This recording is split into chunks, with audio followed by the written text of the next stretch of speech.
เทคนิคการท่อง tense ทั้ง 12 tense ถ้ารู้แบบนี้ท่องได้ตั้งนานแล้ว January สวัสดีค่ะ ยินดีต้อนรับทุกคนเข้าสู่ช่อง Jan Your Diary นะคะ วันนี้เราก็จะมาอยู่กับหัวข้อเรื่องการท่อง tense นั่นเองค่ะ ซึ่งเรารู้สึกว่ามันอาจจะเป็นปัญหากวนใจหลายๆคนเนาะที่ว่า tense ในภาษาอังกฤษมีตั้ง 12 tense จำไม่ได้เลยว่า tense เนี้ยมันต้องมีโครงสร้างยังไงบ้าง วันนี้เราก็เลยจะมาแชร์เทคนิคการท่อง tense ในแบบของเราให้ฟังนะคะ ต้องบอกก่อนว่าสำหรับเราอะว่าการท่อง tense มันไม่ได้ยากขนาดนั้นนะทุกคนคือทุกคนสามารถท่องจำมันง่ายๆเลยเพราะว่ามันจะมีคีย์เวิร์ดสำคัญของแต่ละ tense อยู่แต่ว่าทุกคนอย่าลืมนะคะว่าในชีวิตจริงของเราอะ tense ไม่ใช่สิ่งสำคัญขนาดนั้นนะเราอาจจะพูดด้วย tense ที่ผิดไปบ้างไม่ตรงตามไวยากรณ์บ้างแต่ถ้าเกิดเราสามารถสื่อสารออกไปให้คนตรงหน้าเราเข้าใจได้อะก็ถือว่าโอเคแล้ว tense มันก็เป็นแค่ส่วนหนึ่งเพราะงั้นเวลาที่เราจะไปใช้จริงๆเรื่อง tense ไม่ใช่ปัญหาสำคัญขนาดนั้นเนาะเพราะว่าทุกคนคิดดู42 tense ที่เราท่อง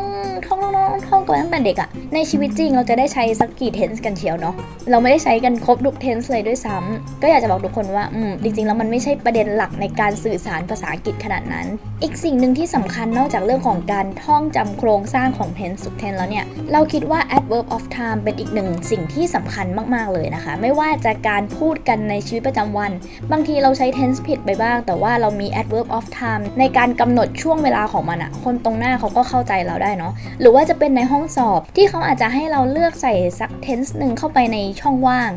ถ้าเกิดสมมติว่าเราหาไอ้เจ้าตัว adverb of time เจอเราก็จะสามารถตอบข้อสอบข้อนั้นได้อย่างง่ายดายเลยนะคะเพราะงั้น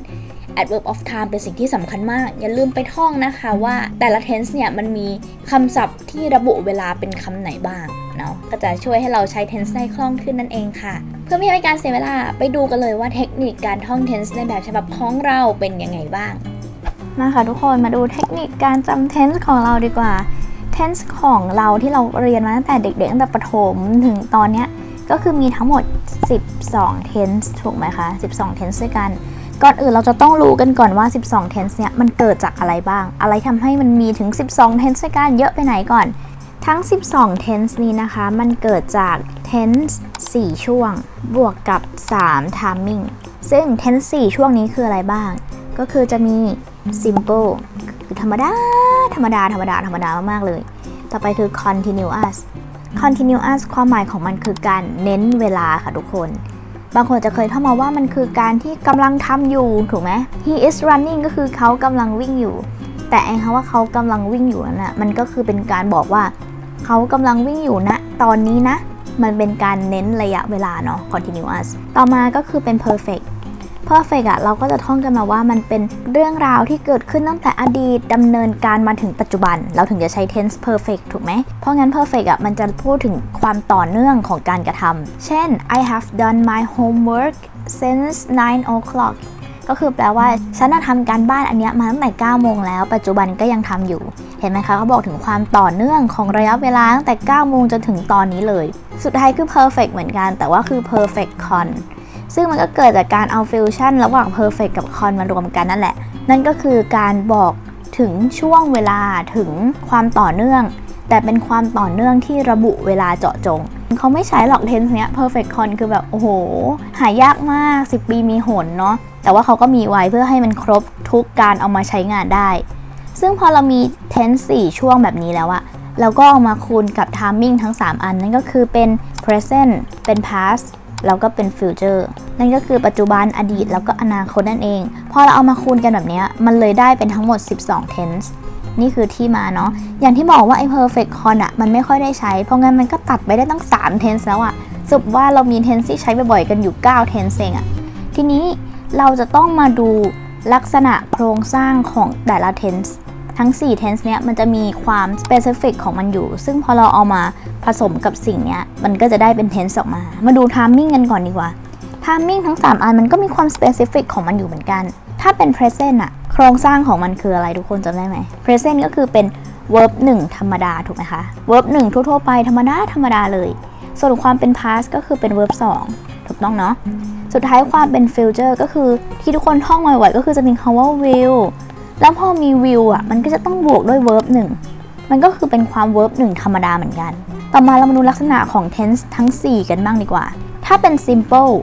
ภาษาไทยมันแปลว่าอะไรแปลว่าง่ายๆถูกไหมอะไรที่มันง่ายๆธรรมดาก็คือ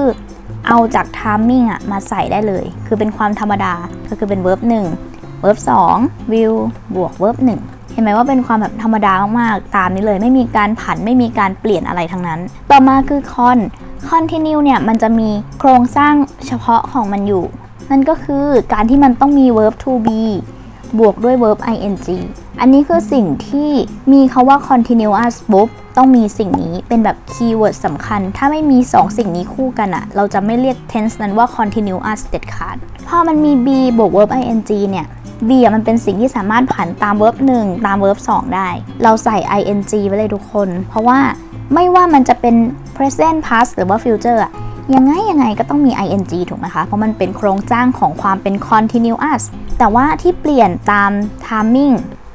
นั่นก็คือ be นั่นเองเพราะงั้นเราก็ผัน be ตาม timing เลยทุกคนถ้าเป็น present ก็คือเป็น verb 1นั่นก็คือ is am แล้วก็ are นั่นเองก็คือเลือกผันตามประธานตาม timing เนาะแต่ถ้าเป็น verb 2ก็คือเป็น was กับ were แต่ข้างหลังก็คือเป็น ving อยู่ดีเพราะว่ามันมีความเป็น continuous อยู่สุดท้าย future ขอโทษทุกคนเราไม่ควรใช้คำว่า verb 1เลยนี่ขออนุญาตเปลี่ยนนะ verb infinitive แปลว่า verb ที่ไม่มีการผัน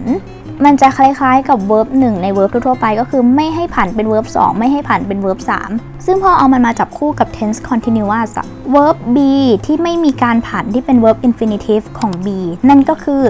be เลย be มันก็ยังคงเป็น be อยู่และข้างหลังมันก็คงเป็น verb ing อยู่คีย์เวิร์ดสำคัญคือ be บวก ving นี่แหละ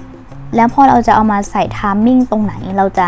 ให้มันเกิดขึ้นในเวลาไหนเราก็ค่อยผันตัว be เนี่ยตามเวลานั้นนั่นเองแต่ว่าสุดท้ายแล้ว verb ing ก็ยังคงอยู่อันนี้คือคีย์เวิร์ดของคำว่า continuous นะคะต่อมาคือคำว่า perfect คีย์เวิร์ดของมันคือ have บวก verb ช่อง3อันนี้คือคีย์เวิร์ดของความเป็น perfect จะเป็น perfect ได้ต้องมี2อันนี้คู่กันนะคะ have ในที่นี้คือ verb to have นะก็คือสามารถผันได้เหมือนกันเหมือนกับ be เลยเนี่ยเหมือนกันเป๊ะไม่ว่ามันจะเป็น present past หรือว่า future สิ่งที่เหมือนกันคือมันจะต้องเป็น verb ช่อง3เหมือนกันแต่ที่เปลี่ยนก็คือ have ข้างหน้าถ้าเป็น present ก็คือเป็น have หรือ has เป็นช่อง1past perfect ก็คือเป็น had เป็น verb ช่อง2ถ้าเป็น future perfect ล่ะก็คือจะเป็น have ที่ไม่ผัน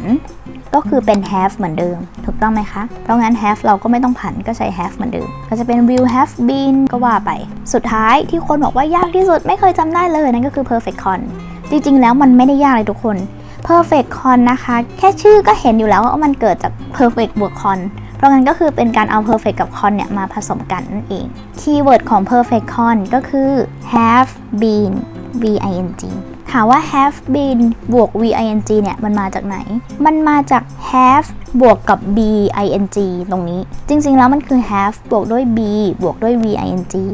แต่ด้วยความที่ have ของ perfect มันต้องต่อด้วยช่อง3ตัว b ตรงเนี้ยมันเลยผันกลายเป็น b ช่อง3นั่นก็คือ b นั่นเองอันเนี้ยมันง่ายมากเลยทุกคนเห็นชัดๆเลยว่ามันเกิดจากการฟิวชั่นกันของนี่กับนี่ถูกไหม